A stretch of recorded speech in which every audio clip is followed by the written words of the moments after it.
Can you hear me? Yes, I can, and you're right. There is indeed an echo. Yeah, you have to turn off your audio, Joanne. Completely. Yeah, turn, not just be on mute.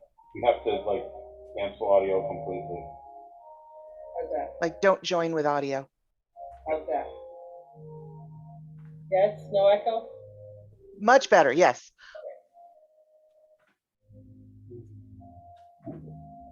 So, good morning. Good morning. Jim, I'm glad you're here because I'm a former Roman Catholic. Is there anyone else? I know Jim is, and you still are, or former? Yeah, you know, that's the largest religious sect on the globe, escaped Roman Catholics. Made it out by the skin of our teeth, right? So today I'd like to talk with you, and not at you, about the communion of saints and how they are our neighbors. I think this is kind of germane to the upcoming weeks. We've got Halloween, and then we've got All Saints and All Souls Day coming up. Oh, thank you. And you know, the Episcopal Church doesn't really give a lot of doctrine, in the sense that there's no committee that decides our doctrine. The Pope, there's no Pope that necessarily says, you know, what you need to believe and what you don't. So when I tell you what the Book of Common Prayer says, you'll see why I would like to hear what you say. So in the Book of Common Prayer, in the Catechism, which is a couple of pages in the back, it's in a Q&A format, which I think is both amazing and annoying at the same time, because, you know, it's easy to be told what you should believe and what you should do. It's another thing to think along the lines of the love of God and the presence of Jesus Christ in our lives, and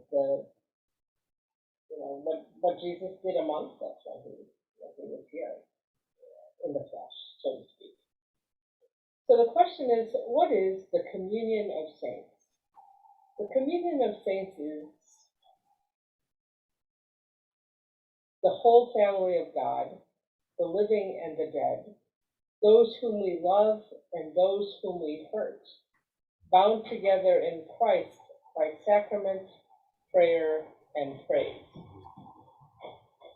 So, the communion of saints is the whole family of God. So there's no indication there, present on this side of the veil or not. Then specifically, the living and the dead, those whom we love, those whom we hurt, bound together in Christ by sacrament, prayer, and praise. And so this might sound a little creepy, but we're not alone. So tell me, what are your thoughts around that? What does it mean for us in prayer and in worship? Well, I was nervous about understanding what the communion of saints is, and I feel happy that what I was thinking it's all of us. I wasn't so far off the mark, so I'm feeling pretty happy about that. I feel if God and Jesus are within us, they're within all of us, and that is a connector that should sustain, it does sustain me, and I always have this feeling that I'm connected to everything, the universe, the trees, my neighbor, and it's a wonderful feeling. because I'm not alone.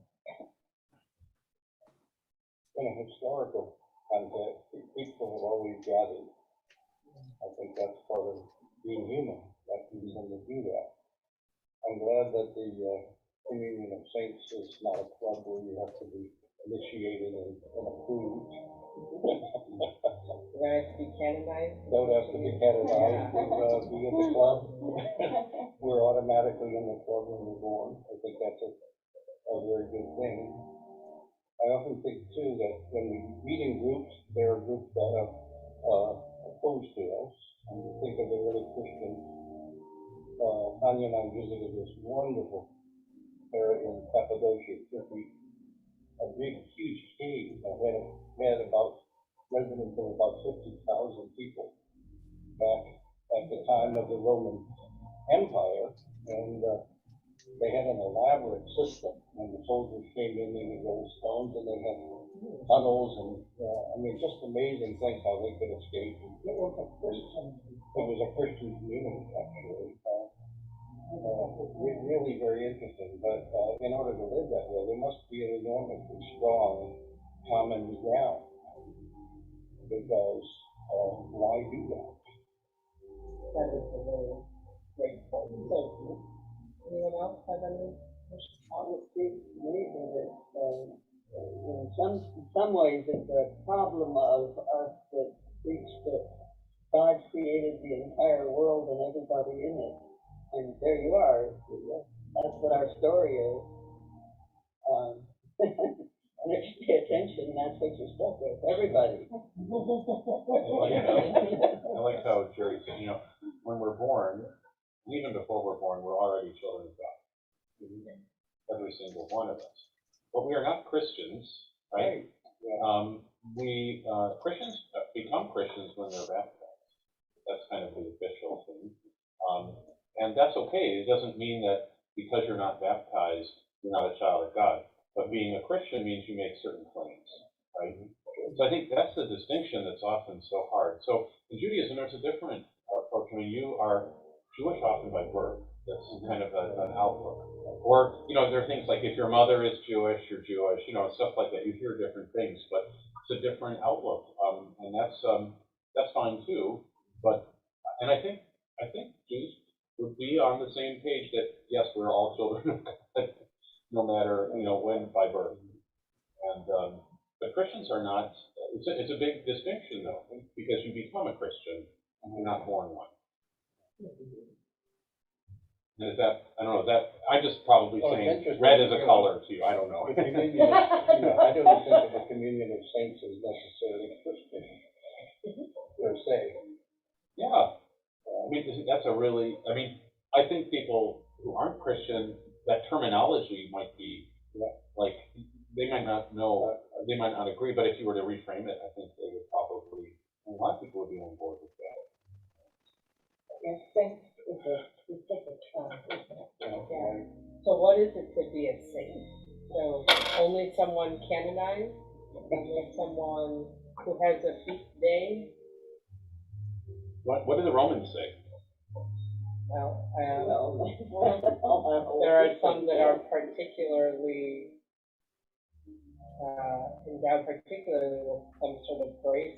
So you're like more of a saint and there are greater saints and lesser saints? Apparently. I don't know, you're from that tradition. I know, well, we have lesser feasts and fasts, so, But that doesn't mean they're like greater saints or lesser Right, saints. no. Well, and see, I thought, maybe you were a lesser saint. Well, they're Saint James the Less. I know, I did think of that. No, that's me, I'm the lesser saint. Oh my God. So where does saint come from? Is it from Sanctus? I mean, saint is not something to do with the Romans and before Christianity. I don't know the specific answer. So look on your phone. The word saint, I'll tell you right now. So Martin Luther has this great writing that we are all sinners and saints at the same time. And even the so-called holiest of saints had temper tantrums and cry drank a little too much, or whatever. Does this include people who don't believe in Christ? I believe so. I believe so. I saw an interesting quote about the dead. I was reading about the Hispanic Day of the Dead celebration that's coming up, and it said, "You're not dead until you are forgotten." And I just thought that was pretty interesting. Yeah, and I find in Judaism, and please correct me if I'm wrong, it's about remembrance. Mostly. Yeah. Yeah, exactly. A little bit more about that? Well, what I was thinking when George was saying Jews follow more by kinship, which of course is one of my problems.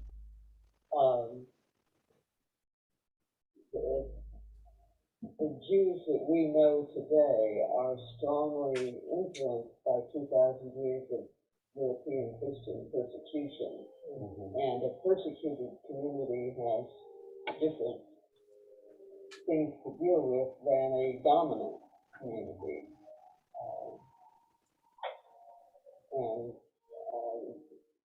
We also can, during my lifetime, I've seen a great change in the attitudes of Jews toward Christians in the United States, but there are different groups. Like with us, there are a lot of different ways of practicing Judaism. What changes have you noticed, Edmund? Well, for my own personal life, since I'm married into Judaism, but I was rejected because there was great fear in the 50s that anyone who marrying outside Judaism would lose another family to Judaism and it would become smaller and more persecuted. The truth is that I kept Judaism alive in my family, and I've now got one granddaughter and one great niece practicing Judaism instead of Christianity, having been introduced to both, because they found, I don't know about my niece, but I know that my granddaughter found an unwelcoming Episcopal church and then found a welcoming Jewish church. And she's heard from me since she was little that we're all the same and teach the same stuff out of the same Bible, and that Jesus is Jewish. Which is what I taught my children, who are half Jewish. And if they say that to a Jew will frequently say, "No, you're not. No, you're not." Exactly. It happened to be St. Mark's that was unwelcoming. That would be, was it St. Mark's that was unwelcoming? I'm sorry. Was St. Mark's the unwelcoming Episcopal church or not? Oh, no. Or is it just in No, general? it was one in another, on the East Coast where there are churches, except that she's out in the country. Can I just read this? I said just about saint, going back. Saint, and this is just nice to read something. Saint comes from the Latin sanctus, right? And refers to something or someone that has been set apart, that is holy. The reason St. Paul calls Christians saints is that Christians have been set apart and made holy by the grace of baptism. They are not like the rest of the world. So that's one way of looking at it. Now, take that with a grain of salt, but it is a grain. Yeah. So when we say in our prayers, the saints who are in heaven, or whatever that statement is, I always think of my mother, father, and sister as being saints who are now in the next phase of their existence. So is that accurate? Well, what do you think? I mean, I love think it's it. open to interpretation, right? I mean, if that's not the case, like, I'm just not into it. But I mean, I'm totally into that. And I think, because that's so meaningful to think that's the way to think. I think that. There are a couple of slides. I mean, the problem with the alternative is like, well, then it sets up all of this like hierarchy and who controls it. I mean, and the church gets into that, so.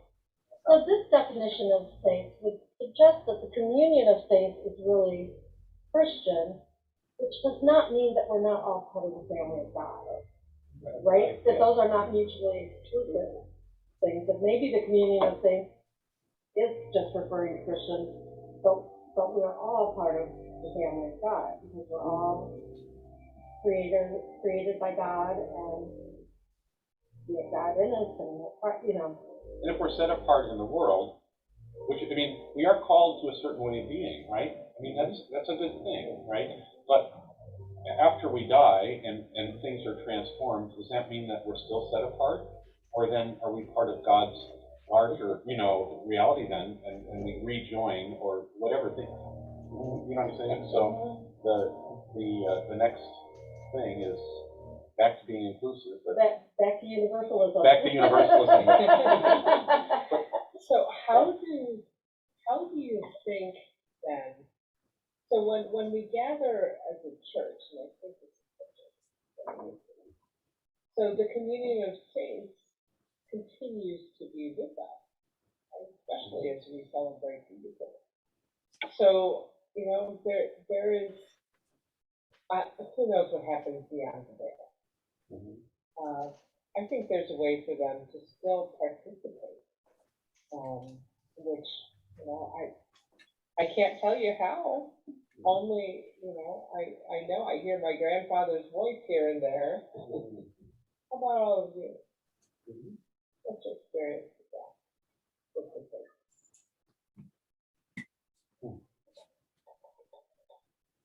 Well, you're talking about hearing your grandfather's voice. My mother and father are right here, and they have been since they died.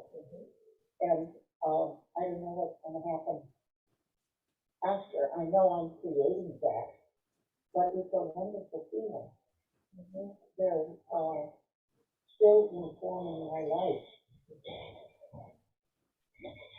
And how can that presence, the energy that they are still transmitting, I just feel grateful.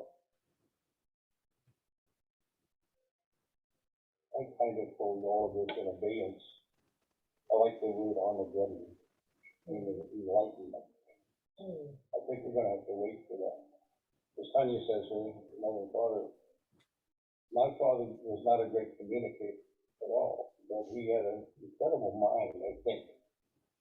And I used to ask him lots of questions, and I got a lot of silence. Because he didn't venture in too often, but as I've gotten older and older, and it's still going on, I love to sit down and talk with him so much because I have so many questions. And so he's present quite a bit, mainly because I think that we didn't have that connection that I craved at that time. My mother was the talker. My mother was always present. But my mother was also a great kidder. And so she would tell you things, and then you have to go back to, did she really mean that? Was she kidding? What was she talking about? She's like my mom, there's a little bit of both in there. Yeah, there's a little bit of both, yeah. And I knew when she was serious, but sometimes I didn't know in a situation whether she was just making it up or but that was her style. Basically what she did. And I certainly enjoyed it. But the communication with my father was never complete in any way at all. We never argued. He never raised his voice. He never got angry. He got angry only one time when I was going to Eastern School of Music, and he said, "No, you're not," because he couldn't afford it. And so we had a big argument. He wanted me to go to Southeastern Louisiana College. Give me one reason why you won't go there. They offered you full scholarship and everything. I said, "Yeah, but I can teach the flute teacher there." Why would I want to do that? So remember the memories. Yeah. Really. Memories are very, very alive. To put Judy on the spot, what are, Well, I love that phrase that your parents are still informing your life. That resonates a lot with me. not just my parents, but all kinds of people I've known Oh, yeah. and friends, in my life all the time. And, I just have to look at my hands when I see my father, because my hands look, my fingers look like this. Or, you know, I see things around the house that are from my family and that feel like, you know, we're still together, even though we're not alive. And that helps me see Jesus. But sometimes I get hung up on that phrase, the body of Christ. So, like when I look at my body and I see one of my relatives because I look like them, I think, well, they look like their relatives, and this is gone out to all humanity, and now I see Jesus. And it's very profound. Yeah, I love that because that's the incarnation of But otherwise, it's too abstract of an idea. Yeah, as a human being, I need that concrete body, flesh and bones. I mean, our biology is that we are our parents. I mean, like, it's just a fact, right? And who we are and how we look and our behavior, like, that's something that is just a given. How we even are aware of it, and that's another thing, right? Yeah. But I mean, you know, you say I'm becoming my parents. You know, isn't that like a funny advertisement? I actually have a science fun fact for that. Because the mitochondria, which is a part of the cell, is passed down through your maternal lineage. From one generation to the next. How ancient that part of us is. How ancient would that be? By generation upon generation. Who Right, knows? but I mean, the humans have been, you know, identifiable for 300,000 years. Right? I mean, that's what they say. That's how they trace the migrations of people, especially across the Pacific Ocean. It's through the mitochondria. And it's fascinating if you actually study it. Oh, no, please, go ahead. We're kind of having a discussion because they, you know, when you look at this, the Book of Common Prayer teaching, I love this, we call this public theology. We're all doing theology. You mean it's not a product, Joanne? We're not like, we don't have a set answer for everything? From your sermon, we are a process. Thank you. And we are also a product. But I think that's a function of time. That's another thing. Okay, so whole family of God, living in the dead, those whom we love and those whom we hurt. Bound together in Christ by sacrament. And what you said, Judy, to me actually points exactly there. Because Eucharist is, my theology, is the body and blood of Christ. And in this, you know, we all exist in this love of Christ and this presence of the Holy Spirit. So Eucharist to me is that binding of us all. I am curious about hurt, but the opposite of love would be hate or not like. Why is it hurt instead of? I actually don't think hate. I think it is indifferent. It's the opposite. Interesting. Yeah. Because sometimes we hurt the ones we love the most. And the superficial answer I have to that is who have we hurt so different from us? Or actively persecuted? Well, we also hurt ourselves. Ourselves. It's like there's nothing that we don't hurt. Yeah. So, okay. It's almost an acknowledgement of our humanity, Yeah. that we both love and hurt, you know. So sin, if I have sinned, do I not get to heaven? Do I hang out in purgatory? And sin is an interesting word because it really conjures up a lot of problems, right? Because it's been so kind of used as a weapon, you know, so even, I like this being human, right? Kind of puts it in a way that people can identify with. Sin is very churchy and and that's why I'm using it. Yeah. That's exactly why I'm using it. Because I think that we hurt one another when we say, you know, because you sin so gay person, you're not going to heaven. Or you sinful person who committed a crime, whatever, X, Y. Why are you looking at me when you say that? Just kidding. Joyce, you said that a lot to people, and we're just bringing it to I your can take attention. off my glasses and generally look in that direction if you like, but no one is sitting behind me. So Oh my Just God, teasing. convicted. you know. Well, you referred to you as gay, and then you look at me. Okay, all right. I'm just teasing. Nothing you. meant. It's just No no. judgment given. But, Famous song, you always hurt the one you love. so, Just want to acknowledge there are some people on Zoom. yeah. We've got Richard Hi. and Amber and Jim. Great. I want to say hello to you guys.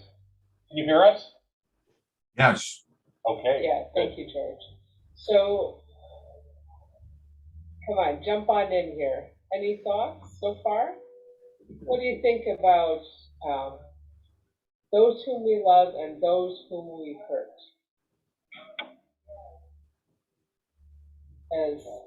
Can you hear me? All right.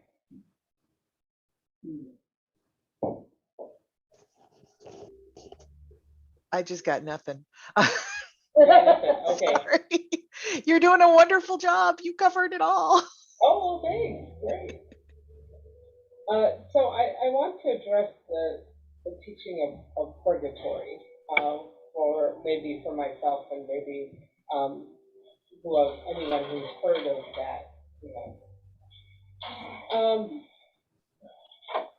Again, I don't want to say you must believe one thing or you must believe another. That's just, but I think maybe I'm informed by this as a parent, and God is father and mother of us all. I don't know. Someone who has lived life has already had suffering on this side of the death. And grace abounds. I don't know, at least one hopes as a parent you have plenty of grace for your child and yourself. And the thought that I would extract payment by some kind of torturous means is not consistent with a God who loves and is full of grace and mercy. Now, how justice is done, and God has God's own ways, and I think that when we, as we live on this earth, we are, and I think sin is the word here. Mistakes we make, and mistakes made by others, and we suffer from them. So to continue on like that beyond life, to me, is not a God of love. I don't know about what you all think of that. Have you heard of this doctrine of purgatory? Oh, yeah. Yes? Oh, yeah, okay. But I just want you to know that I have earned exemption from purgatory. Through weekly confession for decades. I think through altar ministry. Well. That'll do it. Right, no kidding. Well, was purgatory God's concept or man's concept? Well, there you go.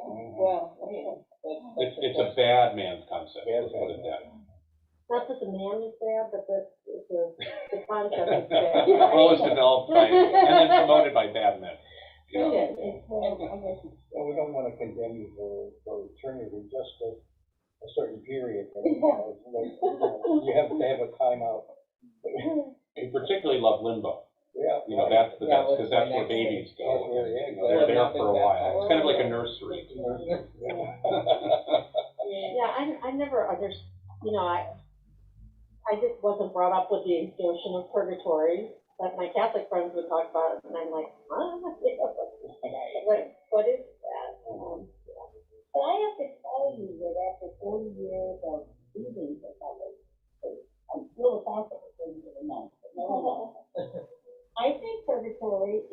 or the regret you have when you realize the harm that you may have done to another person, or to a society even. And that regret that you have while you're still alive, that I think is purgatory. And you're trying to work your way through it, especially if you have a guilt feeling. So I think there is a place for purgatory in our lives, but certainly not the purgatory we would call it. Yeah, I think that that's an interesting way of seeing it, May, that it's not an afterlife thing, but it's. So we can place ourselves in purgatory. Right, so we can work ourselves out.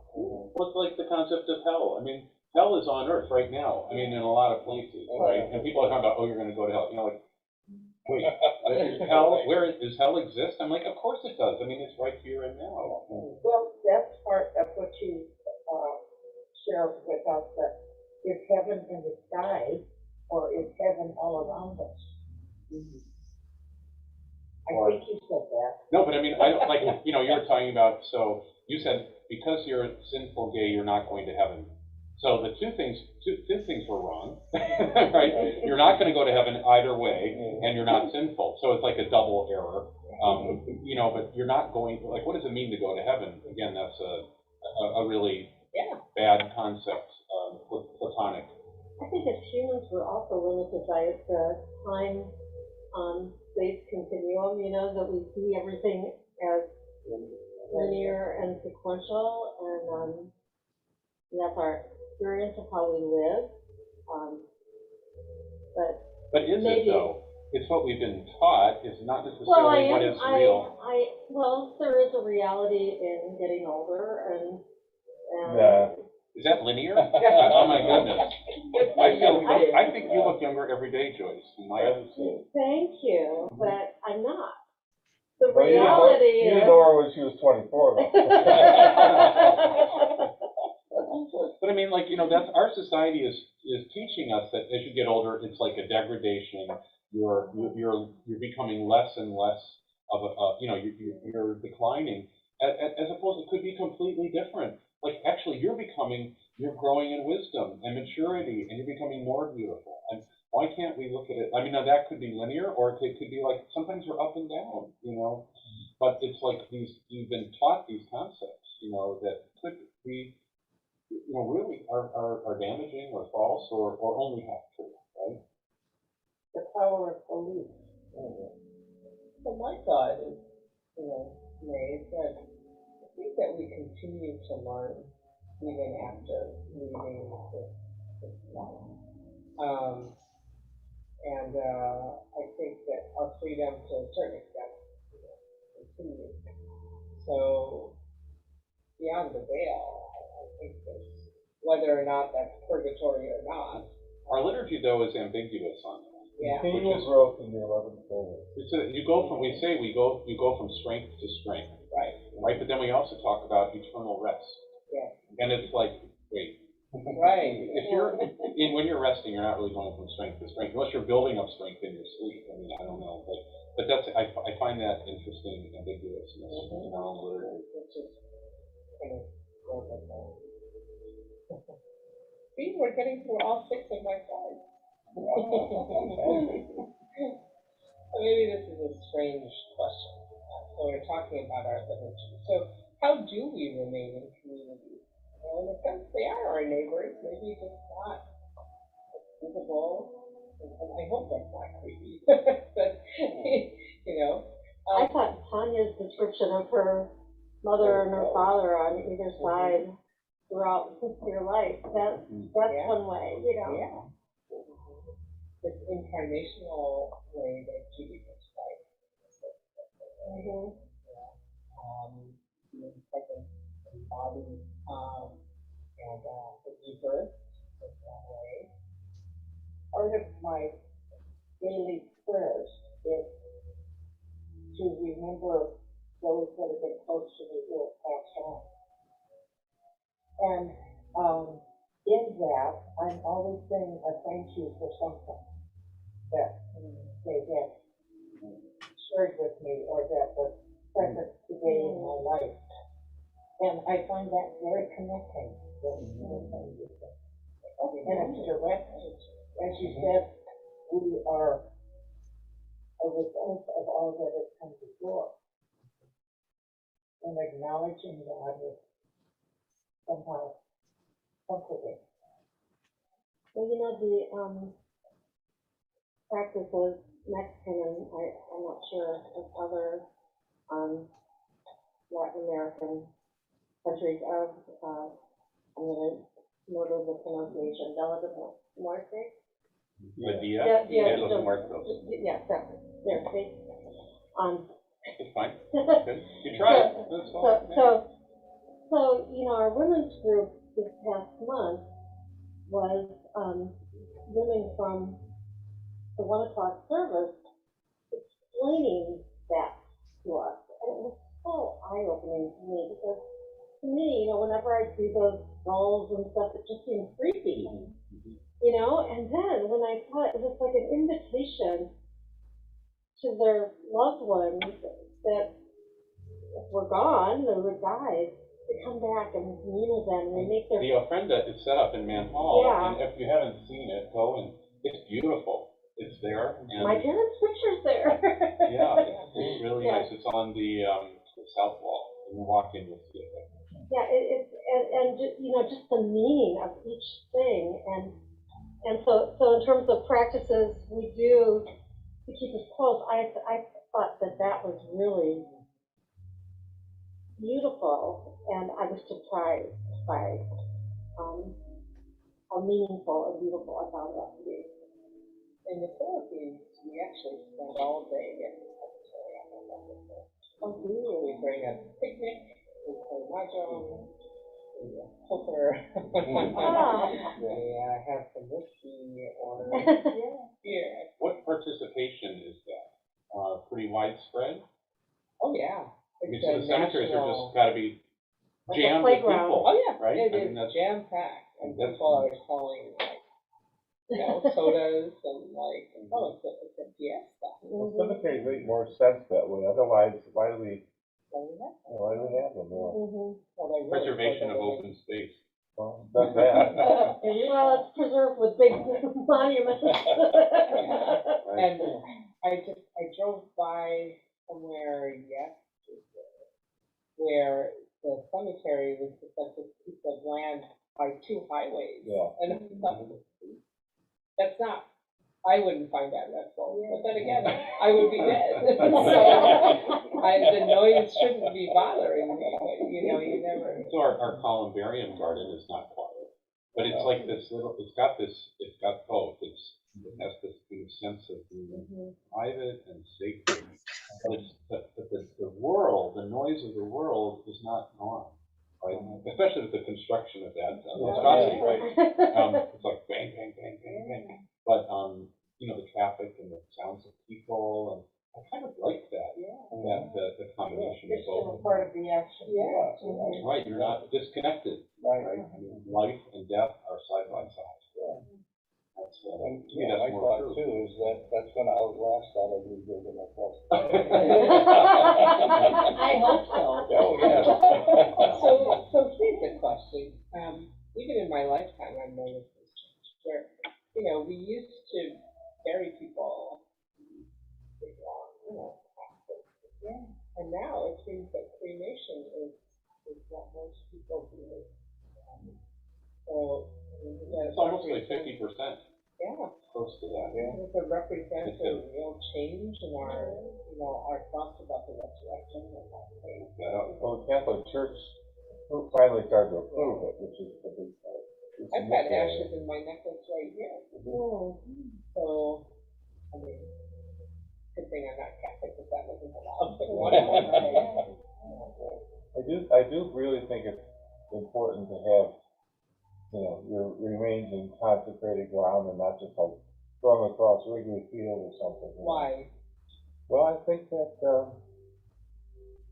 it's the ancient practice of the church, and I'm not sure exactly I articulate my support by the religion.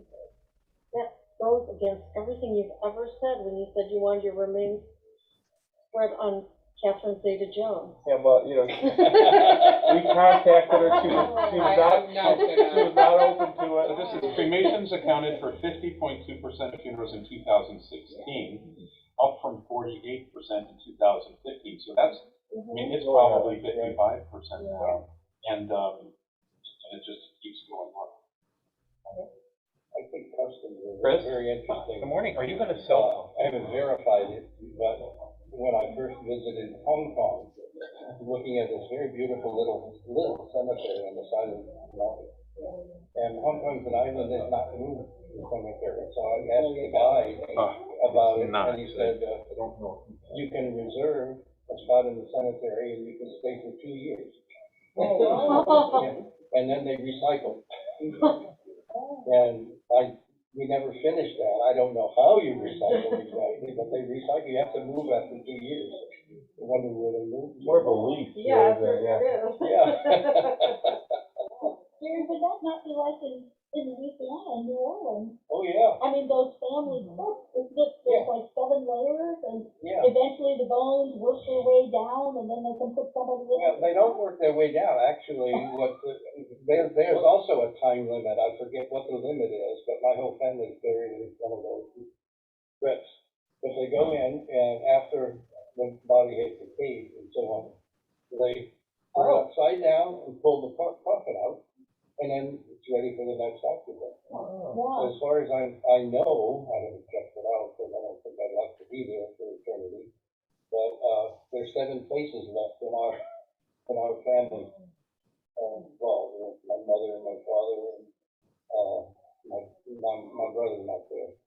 But I had two siblings that died in infancy are there. And I think my grandmother's there. Not sure about that either. But I know that's how they do it, because I was like, well, you know, you push the coffin is put into the above ground crypt. And then next time there's a funeral, it's put in the same place. Well, my family is buried in Memphis. Now, I'm not Catholic, neither is my wife. So how and where and, you know, where will we be buried? So that change in our theology, in our practice of faith, has now changed basically our burial.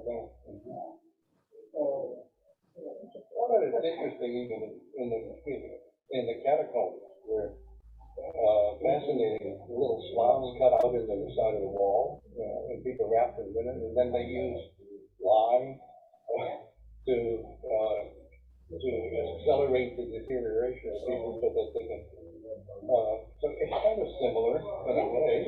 That also represents a change. It changed very much. I think it's pretty universal. In our mind, isn't it, how we process it?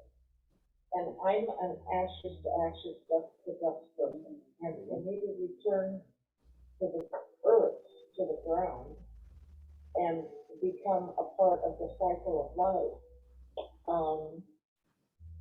It's very, I don't see that God would not accept me if I was part of the continuum of. If you have that beautiful necklace with you, you're in. Yeah, I know, I've been admiring that too. I like that is really cool. I think all cultures believe that the dead should be treated with reverence. You don't just like pan their hide and nail it to the barn wall or something. You know, I think there's something important about the way we honor the remains of someone who's passed away. There's a sacredness, understanding. In many cultures, they burn them right away, you know, like in India. Yeah. Build a fire and burn them, but it's a reverent thing, you know. I think even that goes back, have they not found in the caves in France, burial grounds of the Neanderthal people, where people are laid out in a fetal position with flowers? Yeah. And they even have found evidence of flowers with these people who were obviously deceased. So, I don't know where the treating the dead with respect comes from, but it's not a new thing. Yeah, it's big every year. Although they found elephants. There you go. Yeah. Really? Yeah. So people often ask about the ashes, and if, what about dividing them up? So I know people like to scatter ashes in different places, and they can do both. They can scatter, you can have some that are in one place. My sister is in like 6 places, I think. And is that disrespectful? I think it does pastoral work. It really comforts her family, which is part of me, and the fact that she's remembered in a number of places, but also there are places where there are plaques that have her name and honor her in specific places. So, no, that may not be for everyone. Unfortunately, we have choices that we can make, but I guess offering that as a possibility gives people. I just see people kind of feel better when they can do that. And there's theology behind it that is good. God can pull us together on whatever. I always think of the 9/11 situation. Those people that became dust and scattered into the air, are they lost? Of course not. God has no more difficulty in keeping that than somebody who's in a concrete slab. How could there be any other way? God can find us everywhere. Yeah. Right. Just like we find him everywhere. And those people that turned to dust, those families suffered, greatly, and they need to be reassured that they are held and not lost. It's interesting how feelings come up too. Coffins and burials and ashes, and none of that bothers me. But what really bothers me are the states that require that a coffin be put into a hermetically sealed cement box. Yes. Yes, that was what the vision that went through my mind saying when Judgment Day comes, I can't get out. One of the reasons for that is that when the casket collapses, there isn't a divot. There isn't a divot, yeah, right. In the ground. But somehow or another, the way my brain works, that would be the worst fate.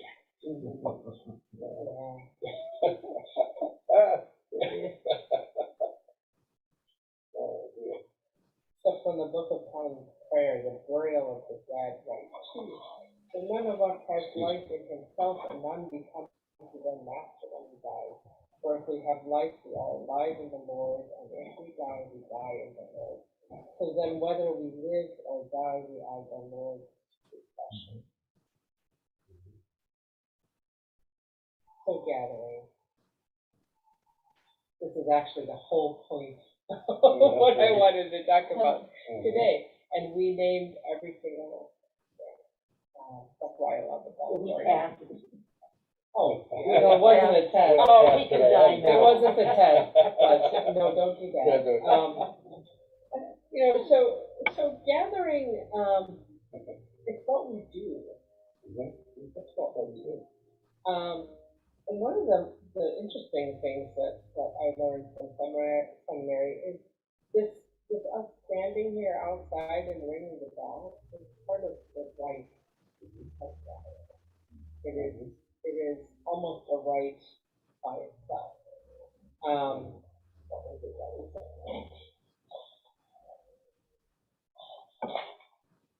Blessed be God, Father, Son, and Holy Spirit, and blessed be the kingdom now and forever. There is one body and one spirit. There is one hope in God called God, one Lord, one faith, one baptism, one God and Father of all. So that is the right. So, gathering. It's one of the things that we do it a couple of times. So out in the Rite, we begin like this part. The hymns are part of our rite because we are singing one home. We're singing together, you know, well or not, that is another question. But we have the same breath, right? Yeah, that's right. And I like the way George says, it's not a performance. No, It's very important. yeah, it is not. Because Well, they tell us in seminary there's a little bit of that. Because you don't want to see me running back and forth and being like, okay, wait a second. I gotta go to the bathroom, I'll be right back. Well, I mean, if I have to, I gotta, but, you know. You don't want to see me be like, oh, do we have any wine back there? So, I mean, there's a little bit of that too, you know, there's some hospitality. Okay, so it's preparation for a family meal. Yeah. Making sure that everything is there, maybe not on the table, but everything has been prepared. And it's not a performance, it's just saving you some anxiety during the event. It's also a big party. Yeah. Sure. I like parties. Introvert me. But, you know, what does that gathering together mean? I mean, we're the body of Christ. It means that we are, we have different ways of being. We have different talents. We have different ways that we look and we feel and we see things and hear things.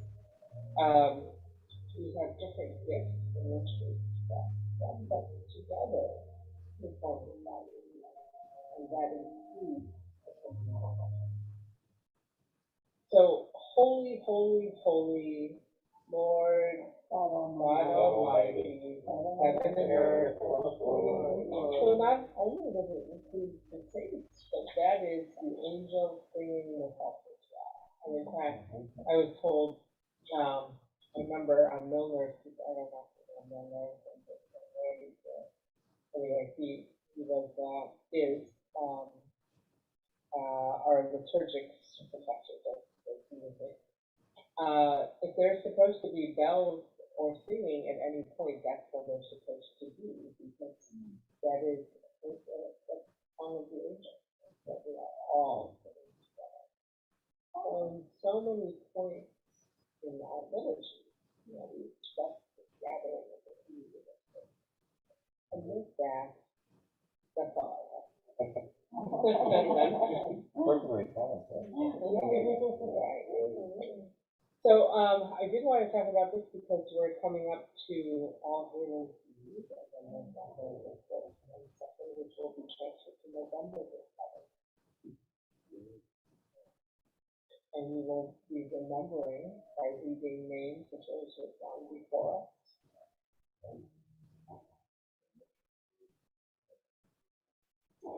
So that's it. Any questions? There won't be a quiz or an essay exam. I haven't done it already, but I will. We're all in. Yeah, isn't that great? Isn't that great? Yeah. Thank you, Joanne. Oh, yeah, sure. So Joanne, I was going to ask the first question, how was it? Do you mind taking us off? No, I do not mind. I will see y'all in about